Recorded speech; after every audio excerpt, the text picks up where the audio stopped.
Okay, we're live. Well, hello everybody. To welcome, a very, very warm welcome to our first Outrage and Optimism live broadcast, truly live. Clay told me a few moments ago that the broadcast is still propagating, and I believe that's a name for the magic whereby this communication makes its way out to hundreds, perhaps thousands of people all over the world using the miracle of the internet. But assuming people are reasonably on time, I will formally start this communication. Welcome, welcome, welcome, welcome to Outrage and Optimism online, live. And I've been it's been suggested I might ask you to forgive any technical mishaps. That doesn't mean there are going to be any technical mishaps, but what it does mean is if there are any technical mishaps, we hope you can forgive them. My name is Paul Dickinson, and it is my great pleasure to be here with two very distinguished authors who I think you know from our weekly shows, Christiana and Tom. And I'm going to invite them to say a little bit about where they are. But first of all, I'm going to say a little bit about where I am. Before that, I should also say that we're going to get an opportunity to ask them today about the fantastic book they have co-written, The Future We Choose. And indeed, people from around the world are going to get the opportunity to ask the authors questions. This is a celebration of that very great book. But before we get into the real subject matter, I'm going to, I'm going to invite Tom and Christiana to say, first of all, where they are, and I shall tell you where I am afterwards. And who is going to go first? Ladies first. Christiana.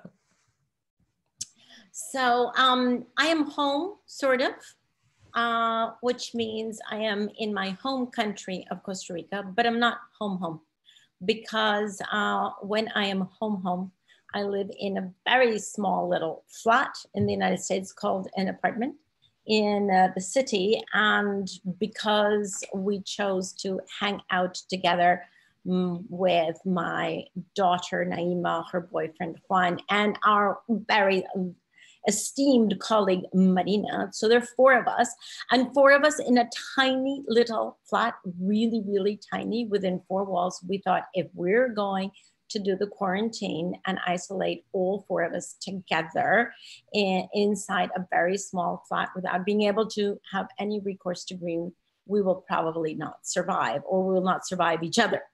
So we decided to go escape the city and go to nature. And after several failed attempts at finding a place, we finally ended up in the southern tip of Costa Rica, very, very close. I mean, you throw a little pebble and you're in Panama. And so we're in the southern tip of Costa Rica, tiny little town called Puerto Jimenez. We're in a delightful little house about 100 meters from a beautiful beach, surrounded by beautiful green. And all of you know that my favorite topic these days is how many macaws have we seen? Because we see more red macaws than we do human beings. So we consider ourselves quite privileged to be in beautiful nature. Thank you, Christiana. You've painted the most wonderful picture. And where are you, Mr. Tom? Thank you, Paul, and great to be here. Hello, everybody. Very excited to be doing our very first live stream with my two good friends here. And Christiana, I'm somewhat disappointed that we're not live streaming with you out on your veranda, so we can experience the macaws. Clay didn't let us do that because we would have very, very loud macaws. They are mating right now. They are mating right now. The macaws are a regular feature in our general catch-up. So I'm sorry, maybe in a future live stream, or Clay can insert them somehow. So I'm at home. I live in the west of England, just between Bath and Frome in Somerset. And I've been here for a few weeks now, which has been, just delightful in many ways. I mean, there's a lot of challenging things, of course, that we're all facing around the world as a result of coronavirus. But one of the things that I personally have enjoyed is stopping. So I've been home for weeks and I've been with my family. And we are very fortunate in this part of the UK to have had a really quite delightful spring so far. So I have a bit of a garden where I live in a little village, and I live just near a river and some woods. So I go out most days. I go for a walk in the woods along the river. I go for a run. I take the kids to the woods, which has been great. I mean, so we some people listening may know we have done quite a bit of homeschooling with our young children over the years. But I had forgotten just what it really means to have a 6-year-old and an 8-year-old in the house all the time. And it's intense. And one other thing that I would just mention about this moment that's been really interesting is that there's been this amazing humanization of the internet. Like now, all of these children's authors are sharing these amazing stories, these amazing books, and the kids have been engaging with that and really loving it. So I'm home, I'm sitting it out, staying home, not going out anywhere, waiting to see what happens next. I'm very tempted to spill the beans on Tom. Go on, spill. Not only is Tom, at home with his two rather high energy kids, but I think Tom is going to be one of the first human beings ever to put out a fantastic TED Talk. You can all look forward to Tom's TED Talk that is going to be recorded at home. It's going to be recorded right here in my house. Exactly. Yeah. Very cool. Yeah. So how many TED Talks have you seen recorded, in somebody's bedroom or home office or whatever? So yeah, sorry, Tom, I had to spill the beans. No, nicely done. But with this, I really, I have had a little cheap preview into Tom's TED Talk, and I'm very excited about it. And whenever it comes out, I highly recommend it. Thank you. Well, it's going to be, I have to say, 13 minutes of a speech is kind of an ocean crossing when you're just giving it in your bedroom, but we'll see how it goes. So hopefully it'll be good. Tom, you're the two kids poking their heads behind you. No, really? Like in that BBC thing where the kids rushed in. Hopefully not. You're like the Neil Armstrong of TED Talks, right? This is like one small step for a TED presenter, but a giant leap for the whole medium, right? It's very cool. Exactly. The Neil Armstrong of TED. I'll see if Chris Anderson goes for it. Yeah, well, maybe. Okay, gang. Well, how can I compare to this exotic life? I'm in Warren Street in London, and I'm in lockdown like everyone. But I'm tootling off because I'm allowed to go for a walk for exercise each day. Although actually on Saturday there was a policeman in the park on a motorcycle telling me people to go home. But I am allowed to go there. Did he tell you to go home, Paul? Do you know he actually did? He drove past me on his motorbike and he looked at me and he said, "Go home." And what did you do? Well, I sort of went home because I'm quite frightened of the police. But I mean, I went quite a circuitous route home, you know what I mean? So it's like in the general direction. But I didn't know, like, is that correct? Or, I mean, they were cross about people sunbathing, which I don't think is a COVID-19 thing. I think it's a kind of not being, attentive. Did you walk home via Hampton Court or something like that? Yeah, just went around the Heathrow and then down through Croydon and then around the M25. So yeah, it was obviously dark when I got home and 2 days later, but it was a lovely, lovely walk. But yeah. I was going to say, I think so far what we're treating people to in this live stream is the bits we normally edit out from the podcast. Yeah. Yes, that's true. Yeah, you haven't got Clay's magic scissors here. Okay. All right. Go for it, Paul. Let's get into it. Well, okay, but no, just a little something. We have blossom here in the park and great beauty, but there is this it's a melancholic time too. People are suffering, and it's a time for reflecting really on whether our world is ruled by exchange value or whether we are interested in public safety, which is perhaps a choice that people need to make, linked, shall we say, to a certain extent to what you could call the future we choose. So having come across some of the fantastic book launches, heard some of the fantastic conversations you've had, it is a great honor and a privilege now for me to interview my two dear friends about this fantastic book. And I'm going to, if I may, ask a couple of questions. I'm going to start with you, Tom. Why did you and Christiana write The Future We Choose? And what prompted you to write the book? And why that title? Mm-hmm. Cool. All right. This is great. This is a different way in which we can engage with you, Paul. So thanks for doing this. Yeah. So we've just entered the most consequential decade in history. And it sounds like hyperbole to say that, but it's not. The next 10 years will have more of an impact on the future of humanity than any 10-year period in history. And by 2030, we will have a strong handle on whether or not we've been able to manage this systemic threat from climate change or not. So either we'll be heading for a regenerative world, or we'll be heading for a world in which we've effectively thrown it all away. And that is a unique moment in human history, right? Future generations will look back at this moment with awe. But when I say that, you know, people listening, like if they're like many people, they get this kind of tightness in their chest. They're like, oh my God, you know, we're not going to make it. Everything's so consequential. This is such a stressful moment. Are we going to do this? Can we make it? And people can get very frightened. So we've written this book to help those people and others, and this sense of concern and alarm at this moment is really building now, understand how they can engage and be a proactive, powerful, engaged, stubbornly optimistic participant in the reality of this situation, without hiding from the fact that real failure is possible, but real success is also possible, how they can participate with all of themselves in a variety of ways. First of all, how they can show up, what types of attitudes, what types of modes of engagement can help people feel like they're active parts of that. And yes, face the grief that is inherent in some of the challenging elements of the situation, but move beyond that to a sort of productive and engaged form of activism that enables you to take action. And deeper than just that attitude for turning up, which is so fundamental, we believe, and has been fundamental in transformations in the past and will continue to be fundamental in this transformation, but also what types of actions can you take? So we say there are three things in the book that we go through. First of all, how we engage with this issue. Secondly, how we take responsibility for our own field of impact. So all of us, and probably most people listening to this live stream or listening afterwards, will live in countries where they probably have a significant impact in terms of their personal footprint. Now, we believe it's really important for people to get on top of that. It's true that individuals on their own can't change this, but we can't also do this without individuals, right? So in the next 10 years, we encourage people in the book to say, we will actually take responsibility for halving our total footprint. We tend to overestimate as human beings what we can do in a year and underestimate what we can do in 10 years. And with that slightly longer time frame, that's enough time to engage in that issue and really find a way to do it. We also talk about the importance of engaging with power.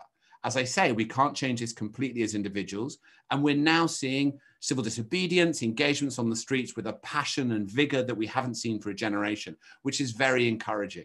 So that also we delve into in terms of the type of steps that can be important. So how do I show up? How do I take responsibility for my footprint? And how do I engage with power? Those three elements are how we choose the future, because right now it still is a choice, but it won't be for much longer.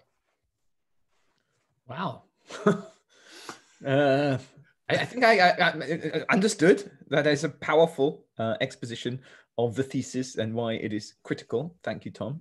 I'm enjoying getting the opportunity to ask you about this, but just to point out, our listeners also, people watching this are going to get the chance to ask questions as well. So I wanted to emphasize that this is us being as inclusive as we can. But okay, this is a coffee and cream thing. Thank you for the cream. If I can turn to the coffee, Christiana, you know, you talk about three mindsets in the book and how they help us tackle where we are and how they help us get to the future we choose. Can you talk a little bit more about those three mindsets, Christiana? Well, actually, Paul, when we wrote the book, we thought of these three mindsets as having been lessons learned from our process toward the Paris Agreement. We also thought of them as being fundamental to our addressing climate change in a timely way. But what we didn't know when we sent the book to print is that we would actually be seeing those mindsets in exercise, people exercising and living out of those mindsets as quickly as we are seeing now. We called for them and we said, you know, this is what we have to strive for.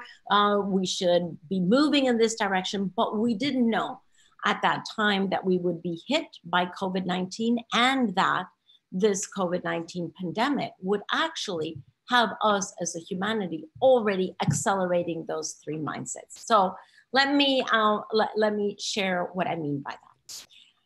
There are basically two ways in which we can choose to be, to really be in this COVID pandemic.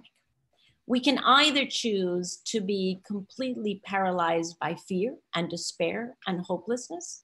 And that, if that is the dominant sense in your day, then you probably will be stockpiling food beyond anything you've ever seen before. You will be acting as a megaphone for all of the bad news. You will be running your own little projections in your own numbers. You will be distributing all of the negative information, whether it's true or not. Just, you know, just take the information off the internet and distribute it freely to everyone else.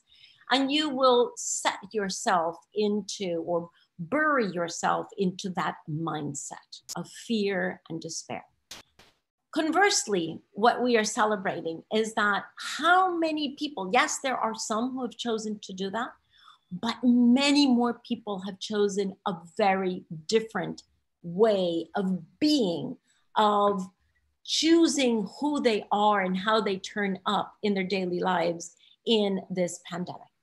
And using the three mindsets that we have in our book, I could actually classify the reactions, the very positive and inspiring reactions we're seeing around the world, precisely into those three mindsets. So one of the mindsets that we speak about is endless abundance as a response to perceived scarcity.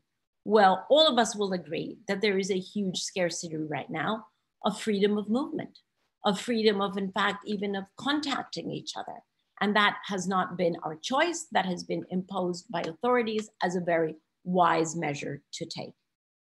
Wonderfully, however, many people have chosen to rise beyond those constraints of movements and to emerge from that actually with a much more creative sense of what is the abundance that we can create that wasn't there before, but that we can actually create. And there we have seen how people are using all kinds of very positive ways of communicating with each other, how we're actually more consciously reaching out to people that maybe we hadn't talked to for months or years, and we're consciously doing that. We are, we have our lists of people that we communicate with. We are really using so many different ways to keep in touch with each other, to share that, that we care about each other, and to show that the restriction in the movement, in the physical movement, does not need to constrain the way that we think about each other and that we support each other. It's just fantastic how I've seen stores, for example, opening up early, right, in order to reach out to elderly people. In fact, even putting stock away in case they run out of unnecessary stock. How many people are volunteering to run errands for people who are really, really stuck at home, or helping to walk their pets or feed their pets? How many notes of gratitude are being put out there for people who collect the garbage, nurses, doctors, people who distribute food, truck drivers who are bringing food? Notes of gratitude that would never have appeared before. How many alcoholic, companies that make alcoholic drinks have actually turned their machinery into making disinfectant for our hands? How many people are ensuring that all of their neighbors have Wi-Fi? You don't have Wi-Fi, please, get on to my Wi-Fi because you need to be connected.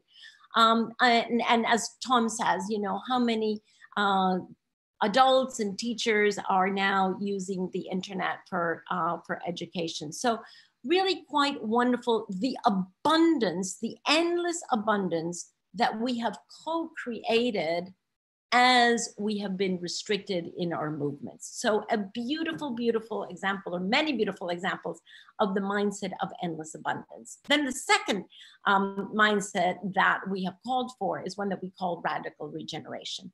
And that happens at several levels. Regeneration first of self. And I'm sure nobody will be surprised that most people are spending much more time exercising, meditating, doing yoga, doing dance classes, doing all kinds of activities that are good for the soul and that regenerate us, regenerate our souls and our spirits. But the regeneration is not just of ourselves. How fantastic how we are seeing, as we mentioned in the book, that the moment that we humans take the pressure off of nature, nature has an incredible way of regenerating herself. And so I'm not in London now, but I have several friends there who say the air in London is so much cleaner. You can see the stars. You're going, yes, yes, yes. You can see many more stars in London as well as over any other mega city. It's just, you know, really amazing that quickly, right? In just a few weeks. I have friends who say they haven't mowed their lawns in several weeks, and all of a sudden the lawns are you know, a burst with butterflies and beetles and all kinds of insects that they hadn't seen before. The canals in Venice are now attracting fish.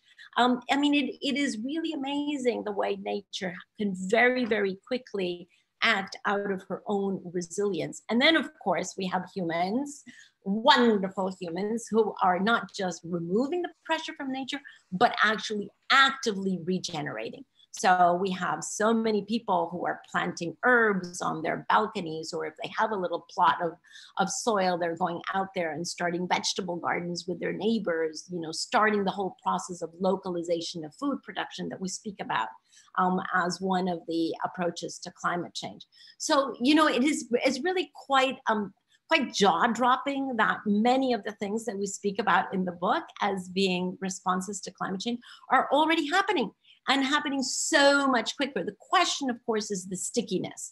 Are these behavior changes that we're all having, are they going to be sticky? And in particular, is our way of working remotely, and I won't even say the word video conferencing because I know what happens with Paul when I say video conferencing, but is that, you know, are we actually moving into is it going to be sticky? Are we moving into a period in which corporations will realize that maybe they only need to have 60% office space for all of their workforce, because 40% will be working from home, not every day, but, you know, intermittently. And what's going to happen with education? Is education actually going to go to fewer days in person in school? All of that will bring transport down. So, you know, the stickiness of that. And then, of course, the big issue is going to be, well, we can talk about that later, whether we will have economic stimulus packages that actually support these this new behavior and investments into the green technologies. But to stick to the mindsets, amazing endless abundance that we have been creating, really beautiful radical regeneration, and all of that is leading to the stubborn optimism, which is our sort of trademark mindset, which, as you know, as listeners to the podcast, you probably already know that what we mean by stubborn optimism is not that we're naive. We're certainly, yes, now in the coronavirus times, we are very informed of everything that is going on, and we don't think that, you know, just if we isolate ourselves in the home that everything is going to take care of itself. Obviously, we need to do all of these systemic as well as the behavioral measures in order to deal with this pandemic as well as with the climate crisis. So we're not denying or being blind or naive to the fact that we do have to engage with it. But the question is the attitude. Are we having a positive attitude in the sense that we know that we operate out of the conviction that if we do this together, so as we are doing it on the health crisis, we can actually come out of it. Probably much more difficult to deal with the health crisis, to deal with the global health crisis than it is with the personal health crisis. But the personal health crisis is definitely helping us to strengthen those muscles of stubborn optimism, regeneration, and abundance. So in recognition that the health crisis is really quite drastic and dramatic and will take maybe even millions of lives, in recognition of that, at the same time, there is much that is already being practiced as very helpful for this crisis as well as for the climate crisis. Okay, so thank you. That's the mindset's pretty clearly articulated. I'm going to go to my kind of essentially final question, which is, I guess, for both of you. And by the way, I do love video communications. I love them. Okay, the question is this. You say that the essential decade is from now till 2030. Can you explain why the next 10 years are so important? And, are things better or worse as a result of the pandemic? So that's a good question. So let me just start off with the 2030 piece. So from a climate perspective, we've left things so late that we don't have the opportunity to push the can further down the road, right? And I think that the climate of the community of people who have been pushing for action on climate change for so long sort of do struggle with a kind of, the boy who cried wolf issue, in the sense that that's been said so many times. But science is extremely clear that unless we're able to reduce emissions by at least 50% in the next 10 years, then our chances of getting to net zero this side of the middle of the century essentially recede, and it becomes impossible to achieve that, right? So that means that we blow through 1.5 degrees of temperature rise, we probably blow through 2 degrees of temperature rise, and many of these really extremely alarming feedback loops start to kick in, and we begin to lose control of the climatic system. And the feedback loops mean that it becomes self-supporting. Now, even right now, that requires nearly a 7.5% annualized rate of reduction between now and 2030, and then and then reducing further on from there. That's unprecedented in terms of what humanity has to achieve. And to get to 2050 still doesn't give us a 100% chance of getting to 1.5 degrees if we're at net zero by 2050, which is why many people say we need to reach net zero well before 2050.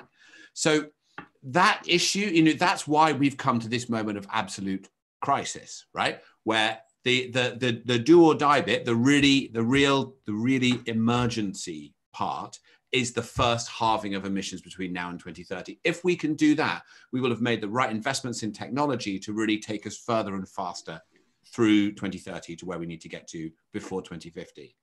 Now, your second question, which I'm sure Christiana has a good response to too, is, are things better or worse from a climate perspective as a result of the coronavirus? And it's a complicated picture, right? As Christiana said, one of the things this has done is it's shaken our belief in what we are capable of. I mean, the speed and the scale of the response, the way that people have shown up, the way that corporations have transformed, the way that governments have transformed, this is an example of how a world deals with an emergency.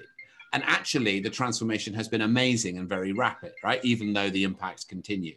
Now, that's a really good sign. That's really helpful. And that can show us what we're capable of. And it may institute some of these different behaviors that can actually help us transform in other ways.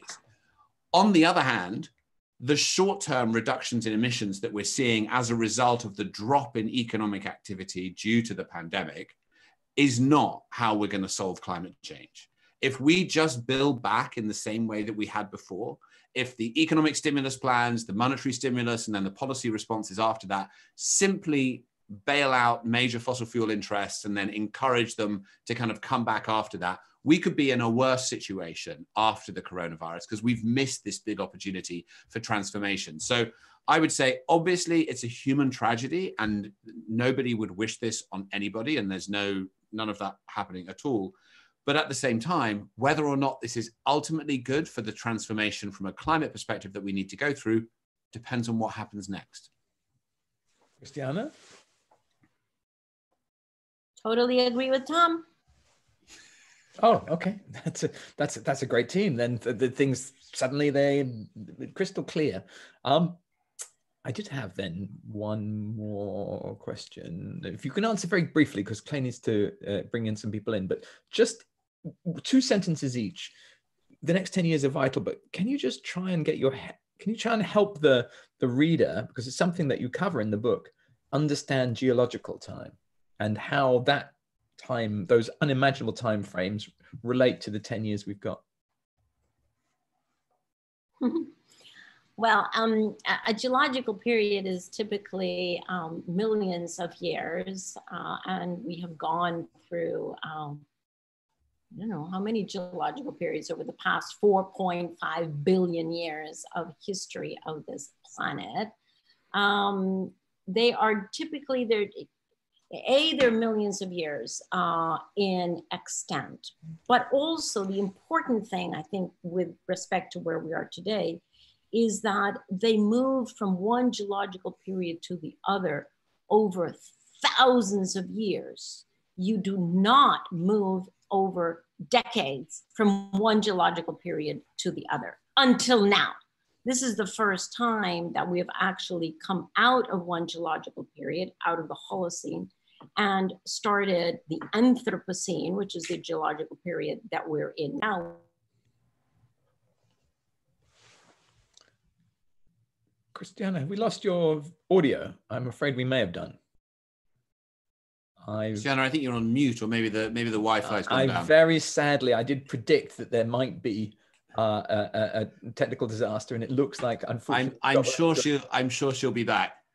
She did, however, I would say, give a great answer. Oh, I think we can hear her now. I'm here to save the day and report that we can hear Christiana. Christiana, are you there? Am I back on? Yes, you're back on. Okay. Okay, so I was just saying that sorry about the, I don't know if it was the howler monkeys or the red macaws, but one of the two. So in the 1950s, we catapulted ourselves because we have done so much to disturb the natural rhythm and the resilience of nature. We catapulted ourselves from the Holocene, which was a geological period that lasted actually only 12,000 years.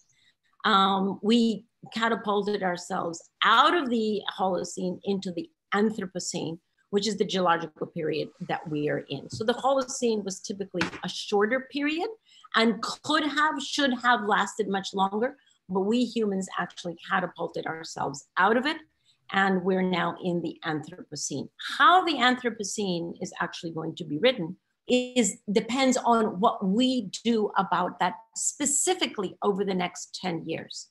Because if we continue business as usual, the Anthropocene will be written as the geological period of most devastating destruction of nature and of human beings. If, however, we're able to cut emissions over the next 10 years to 1/2 and then follow a smooth path to 1/2 emissions by 2050, that doesn't guarantee, but it gives us a much, much better chance of entering into an Anthropocene that actually could be a much better world than we have ever had.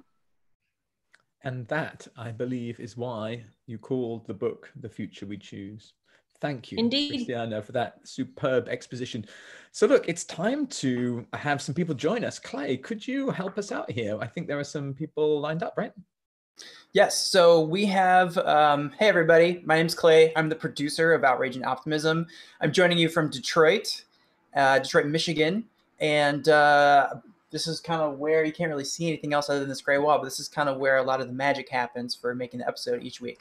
Now, one of the things that we did put out this week on Twitter, Facebook, and all the other social channels like Instagram was a request for you to send in videos saying, how are you optimistic? How are you saying, during this time where we're kind of locked in our homes, there's a global pandemic happening, how are you regenerating that optimism that you have? So we got quite a few videos sent in from people. So thank you to everyone. And we will not be able to play all the videos, but we've selected a few to play for this broadcast. So I'm going to bring in a few of them one at a time here. And then if any of you just want to say something to the person that sent them in, that would be most welcome. So first video I'm going to bring up here is from Maria Marta Alfaro from Costa Rica. So just give me one moment. Oh, I'm going to pull up that video. My wonderful country. Yay. Give me one moment. All right.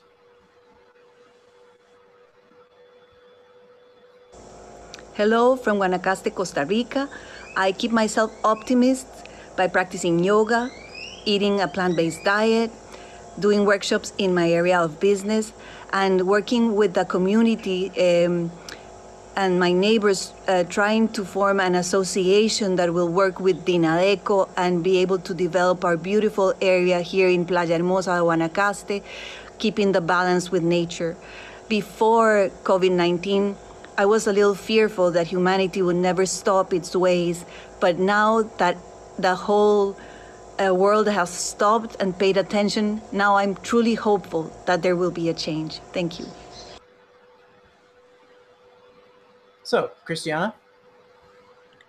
Well, how fantastic to interpret it that way, right? So that's what we've been talking about, that in any crisis, you can choose to be fearful, or you can actually choose to see the bloom, right? That comes out of these very, very difficult times. And she has definitely chosen to see the bloom coming out, and is contributing to that. So good on her. So she's in the northern part of Costa Rica. She said she was in Guanacaste, way, way, way far, pretty far from where I am, but still the beautiful country of Costa Rica. I do have a question. There was a bird making a noise in the background. Could you recognize what color macaw that was? That was not a macaw. Sorry about that. That was a trick question, and you answered correctly. Okay. Okay, so moving right along. By the way, thank you, Maria. We've got another video from Amanda McKenzie from the Climate Council in Australia. So let me cue up the video from Amanda here. All right, here we go. Hi, it's Amanda here from the Climate Council in Australia. We are working to build momentum across all levels of society for action on climate change. During the current terrible crisis, I've been buoyed by seeing the amazing community spirit all around the world, whether it's the doctors, nurses, hospital staff, cleaners that are ensuring that patients are well cared for despite the risks, the millions of people that are staying home, protecting the community at large, and of course people helping out their neighbours and their communities. I've also loved all the creative initiatives. We've got these little guys, these little friend bears that have been in our front window as part of a national teddy bear hunt to keep children entertained. And all of this just renews my sense of optimism for tackling climate change. We know that we can do it. We know we can get communities together, and we can all work together for the collective good. And this book shows us how we can do it. We're reviewing it for our book club in the next few weeks, which we're really excited about. Thank you. So thank you, Amanda. That was lovely. It was very nice. Yeah. It's interesting, you know, she mentioned there the kind of the creative initiatives. I mean, I really feel like the internet has become what we always hoped it would be in the last few weeks. You know, it's always been this kind of angry, cold place where people shout at each other about politics on different platforms. Whereas now it's this kind of amazing, generative place of sharing and generosity and creativity and engagement. And I mean, you know, I know that's true for adults as well, but I haven't really engaged as much as I would have liked. But for kids, it's unbelievable. So I completely take her point there about, you know, it's been a surprisingly kind of shockingly creative time and time for sharing as well. That's really nice. She picked that out as a reason for optimism. And also thank you to the Climate Council Australia for sharing. We made like a promo video earlier this week, and they shared it on their Twitter channel. So thank you so much for that. Okay, moving right along, we've got two more I'd like to share. This next one is from the great country of United States. So this is a United States citizen that will be sharing this next video here. It's Heidi Stutzer, and she is a mountain scientist in Colorado. So I'm going to cue up her video in just a moment here. Okay, here it comes.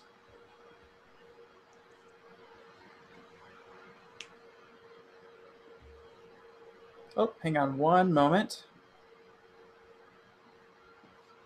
I almost never makes a mistake. It's buried in all my... Okay, here we go. Hi, my name is Heidi Stutzer, and I'm a mountain scientist. I live in Colorado in the rural Southwest, and I'm recording this video for Global Optimism because there are so many amazing people with whom I already was connected, and now I'm more connected.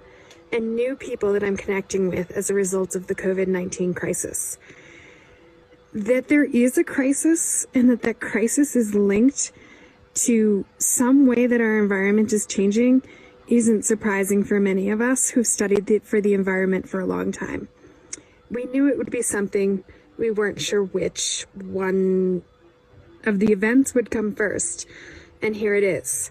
And it's an opportunity to vision what can we do right now to help someone, to help our community, and what can we do and keep doing and keep doing and keep doing so that the behaviors that we're adapting are part of our new future. One that doesn't just protect us from pandemics, but one that also protects us from all of the other changes that are happening on our planet. So from my mountain home to wherever you may be in the world, I want to say hello and thank you to Global Optimism and finding a place where we can connect with one another in ways that we never have.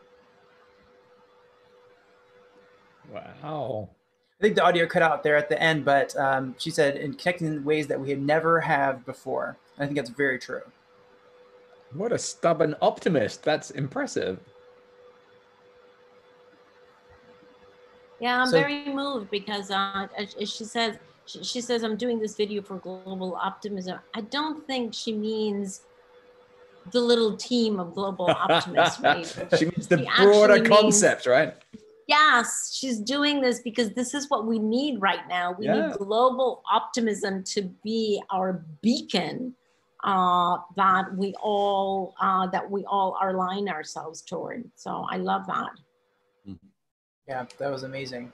Okay, well, we've got one more. Thank you, Heidi. That was amazing. Thanks for sending in your video. We've got one. We only have time for one more video to show, and this is from Ingmar Ventog, and he's in Sweden, I believe. And I'm gonna play his video here. Let's see if I can get this one right.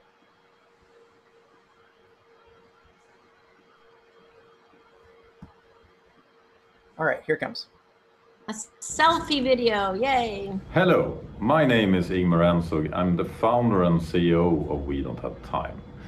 Our whole team is working from home, preparing the world's largest climate conference held online ever.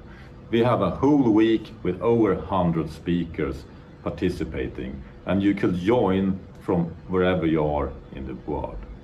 What keeps me optimistic about the corona crisis and the climate crisis is that we actually are doing something. Our leaders are finally doing something about one crisis. And if they could act on this corona crisis, I believe that we also could act on the climate crisis, because we have no excuses of not act anymore. And that is something I think is very good.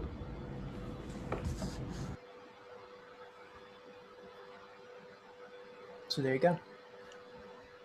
Clay, what country is he in? Sweden, I believe. Sweden, if I'm not mistaken. And actually, Christiana, I wanted to kind of shoot this over to you. I know that you're being... we don't shoot, Clay. We don't shoot. I can't shoot it over to you? Throw. Oh, not in Costa Rica, we don't. Yeah. Okay, gotcha. Well, I'm going to gently hand over to you. Thank you. Something. Thank you. About on the 21st of April, 2020 this year, you're actually appearing on We Don't Have Time's Earth Day live broadcast. Can you give us a little more information about what you might be saying or something about that? Yeah, so Earth Day, it's very exciting this year, Earth Day, because it's the 50th anniversary of Earth Day. And of course, it was being planned with all kinds of pomp and ceremony in every country of the world, to be marches and, you know, mega groupings of people and public speaking, etc. And now with our new reality, it's all going to be taken online. So that, as everyone else is doing, it will be an experiment as to how do you do at that scale, how do you take something online at that scale and still keep the spirit of it, right? I think that's the challenge that we all face. So yeah, so I will be one of the many speakers that day, and very much looking forward to celebrating the 50th anniversary, but also to being part of that experiment. Right now, we're all part of a mega global experiment.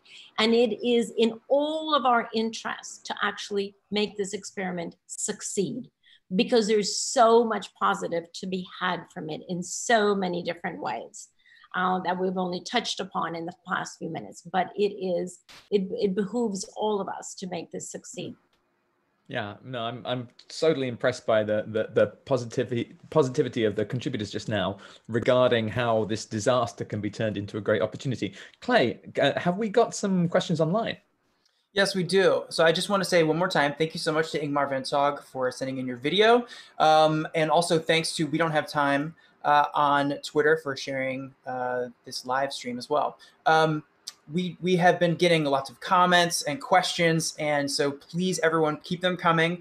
This video will be available to watch after this, and you can kind of see which questions maybe we answer. But just so you know, even with the podcast, we love all your questions. We read all of them, submit them, Facebook, Twitter, Instagram, podcast@globaloptimism.com. We read them all. So please keep sending them in. We've received quite a few questions here, and some of them are about kind of the relationship between our individual response and our collective response. And right now, we're in a very unique moment where we're kind of all separated, but we're still trying to kind of collectively act together. So the first question I'd like to pose to Tom is Karen Kaplan asks, how do I show up, deal with my own footprint, and interact with power? I think there might be two-part answer to this based on the moment we are in now and the moment we might be in 6 months, a year, 2 years, but I'd love to hear from you on that. That's a great question. Yeah, that's a very good book I can recommend, actually. No, so that's it. I mean, you clearly have been paying attention. So those are the three sections that we addressed that I talked about. And really, that's the model that the book follows, right? Because we believe that all three of those are important. I mean, we've sometimes seen kind of attempts to engage in climate action where people feel like the differential between what I can do, my field of control, can feel very small, right? Can feel like the few tons that I'm responsible for, the party I vote for now and again, whereas the things that are going to make an impact on climate can feel really big, can feel like geopolitics, and can feel like big infrastructure spending decisions. So as a result of that, we need to take control of some of our attitudes in response to this. It is not true that humans can only take sustained action towards an outcome if we feel that we have complete control of that outcome. We're able to do it because we're able to do the next right thing on the pathway towards that. And if you have any doubt about that, look at what the amazing healthcare providers are doing. They're just doing the next right thing in front of them. They can't control the overall outbreak around the world, but that enables them to keep moving forward.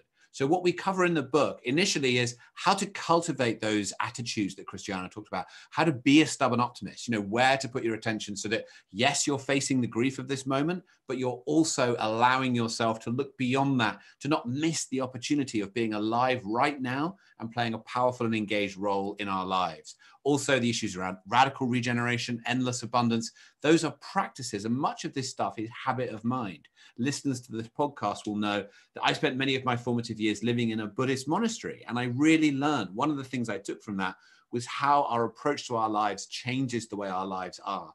And I think in climate change, we have become used to feeling powerless, and part of that was cultivated for us very deliberately by a particular interest that didn't want to see us powerful.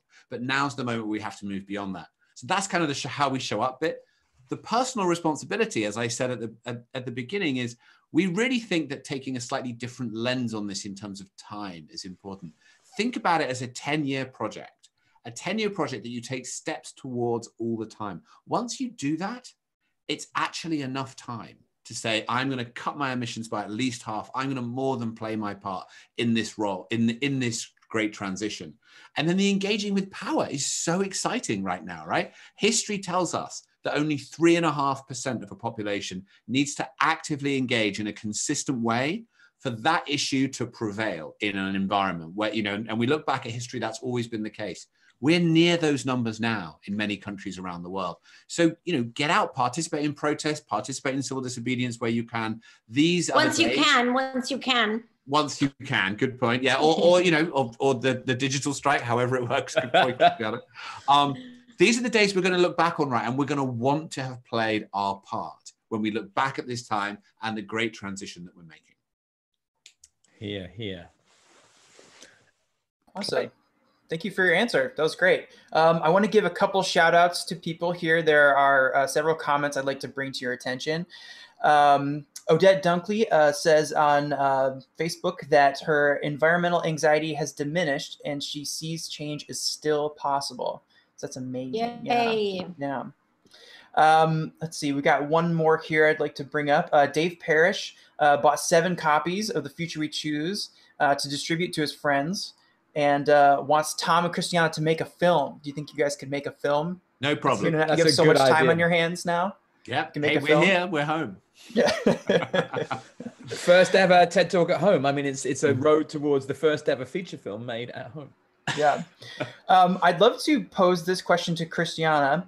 If I can find out where it is here. I had on my phone. We've gotten so many questions. I kind of lost track here just for a second. Let's see.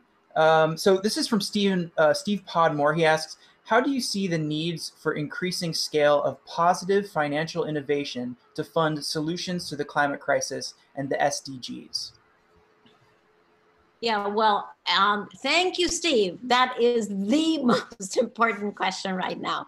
And never has there been a more timely moment to really think about that, because we know that governments are already not just considering, but they're already designing multi-trillion-dollar stimulus packages that are going to go into the economy in order to put liquidity into the market, in order to stimulate jobs, in order to give people some liquidity with which to survive until they get their jobs, in order to bail out some companies and perhaps even some banks.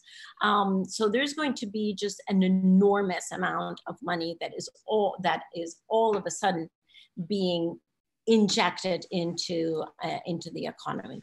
And as we said at the very beginning, if that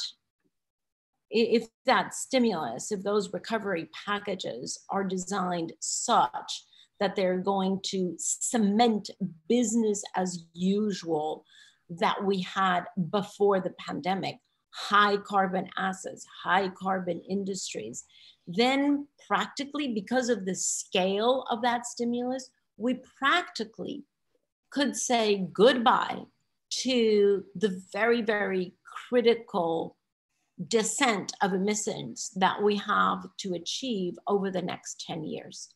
Hence, we are at the very, very critical moment in which we have to ensure that governments can both see the immediate need of restarting the economic wheels, but also see them in light of the longer term consequences of in which direction are those wheels going to spin. So, we talk obviously about it's important also where your personal finances are, et cetera. But at this moment, the most critical thing is where are those trillions going to go? So you put your finger on the most critical question right now. And in fact, if you missed it, I suggest you take a quick listen to our last podcast with Fatih Birol, Dr. Fatih Birol, who is the head of the International Energy Agency, who himself says that the World Energy Outlook, their yearly publication, is coming out this year with very, very clear advice and suggestions to governments as to what to do with those economic recovery packages and ensure that they're put into a clean economy for the future. Awesome. Thank you so much for your question. Great response. We have time for one more question. I'd like to ask Tom the first part of the question, and then the second part of the question, I'd actually like to hear from both Tom and Christiana to answer this. This question is about, the first part of the question is about speaking to young children about optimism in the face of everything that's happening. And then the second question is, how do you hold on to your optimism? So I'll ask the first part to Tom. Once he answers that, then I'll restate the questions so that both of you can answer. So here's the question. It's from Elizabeth Walker, and she says, "Hi, everyone. My question is, how do you hold on to your optimism in the face of such scary possibilities, especially when it comes to young children?" And she says, "When it comes to your young children, ? I have a 3-year-old. So Tom, I'd love to hear what you have to think about her question about, she has a 3-year-old, and she's wondering, how do you hold on to your optimism in the face of such scary possibilities? Yeah, no, it's a great question. And obviously when you have particularly very young children, it's really alarming to imagine that they might live a life that is less stable than the one we have at the moment, and where they might suffer, which of course is the last thing that we ever want to feel as parents. So I have always talked to my kids about climate change.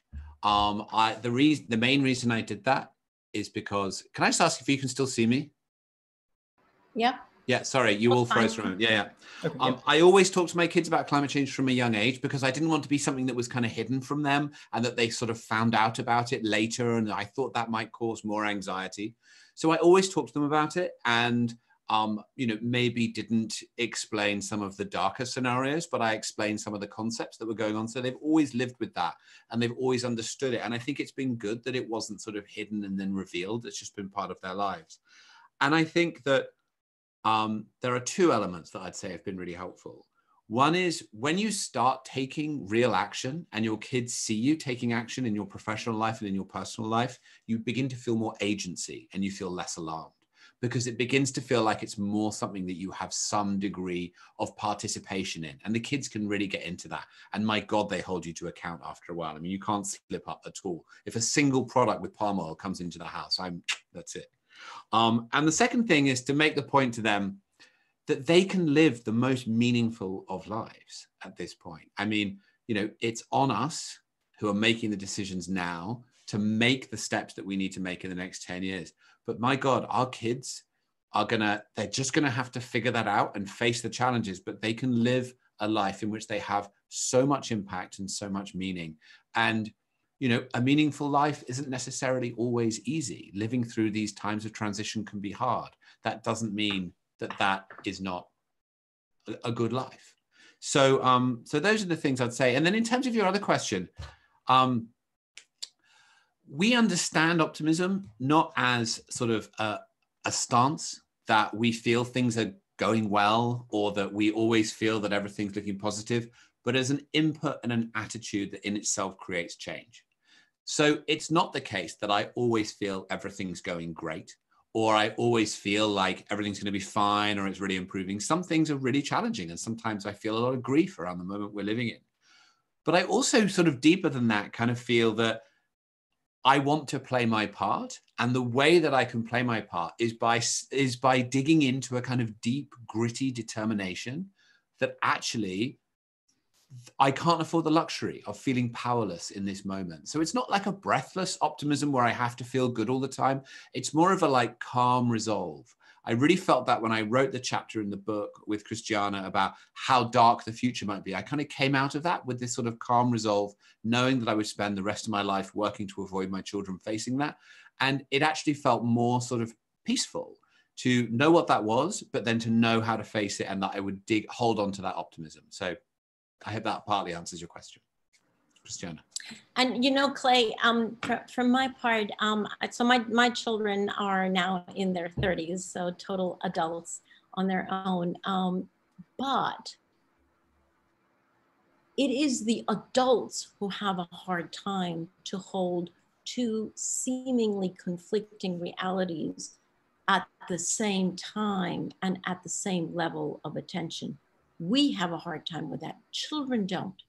And when a child is 3 or 4 or 5, that is the perfect moment to nurture that ability of holding two realities that adults would stupidly say they're mutually exclusive, but actually they're complementary. So the way to think about it is, if you walk into a very dark room, it is dark. It is nothing to be feared. It is a dark room. And if you light a match, there is light in the dark room, and those two complement each other. You could not be able to see the darkness of the room if the match were not lit. And you would not be able to see that the match is lit if the room were not dark. So those two contrasting realities that we experience in our life all the time is something that we can help our children to nurture, because it is by seeing those complements that we can actually have agency. So fear is not to be feared, it's to be experienced, it's to be embraced, and out of that fear, we can generate love. And the fear that we have for the future of our children is not something that should paralyze us, but rather that should motivate us to bring the love that we have for our children and extend it to nature, and have children extend it to nature. There is no better time than when a child is 3 or 4 or 5 or even younger, to take them out in nature and see the beauty of a little bug, the gorgeous song of a bird, all the different kinds, I'm looking out my window, all the different tones of green that there are in nature, and all the different tones of blue that are in the sky. That's the moment when you capture the imagination of a child, when you make a child fall in love with nature. And if a child has not fallen in love with nature, by the time they get to, institutionalized schooling, then it's a little bit late. And then that child does not have recourse to the abundant and regenerative forces of nature that keep us going all the time. And chances are the child will probably not put too much energy into being able to be a regenerative agent of nature that has been poorly damaged by us. So absolutely wonderful age. We are living right now with our next door neighbors who have a little 3-year-old boy. And so all of this has been going through my head, how beautiful it is to have a 3-year-old right now.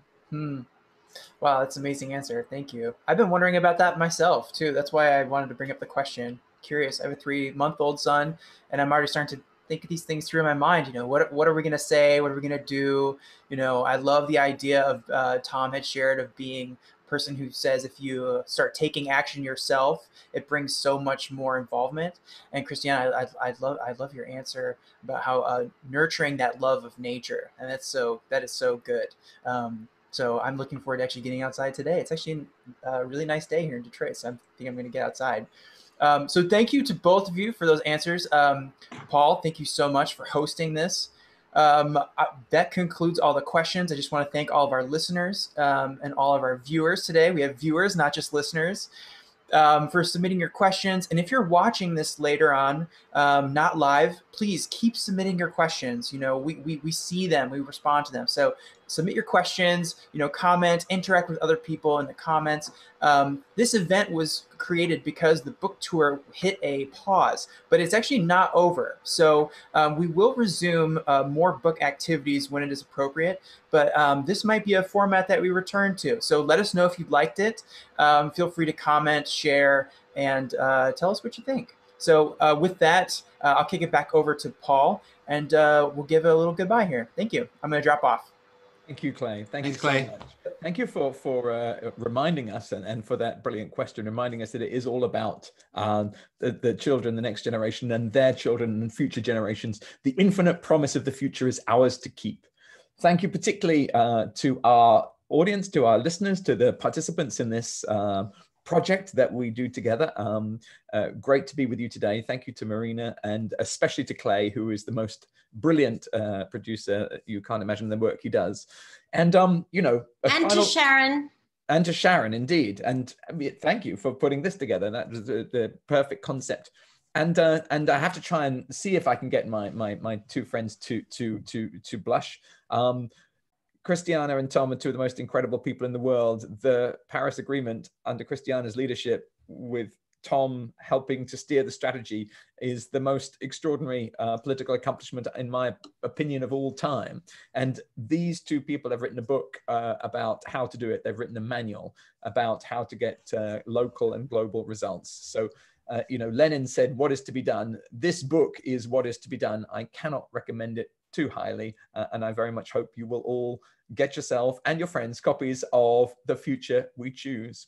But yes, that is it from me. And Paul is very objective, right? I am very objective. I am not on any kind of commission. I genuinely have nothing but admiration in my heart and soul for these two wonderful. And an endorsement based on a quote from Lenin. That's quite impressive. Thank you. Well, you know, I mean, Lenin, there are questionable sides to Lenin's achievement, but I just think what is to be done is a good question. And this is a really good answer. Thank you, anyway, Paul. Well, thank you, everybody. Bye-bye, everybody. Thanks for joining, everyone. Thank you for joining. Bye. Thank you for joining. Bye. See you again soon. Join us next Friday for Outrage Optimism and get the book.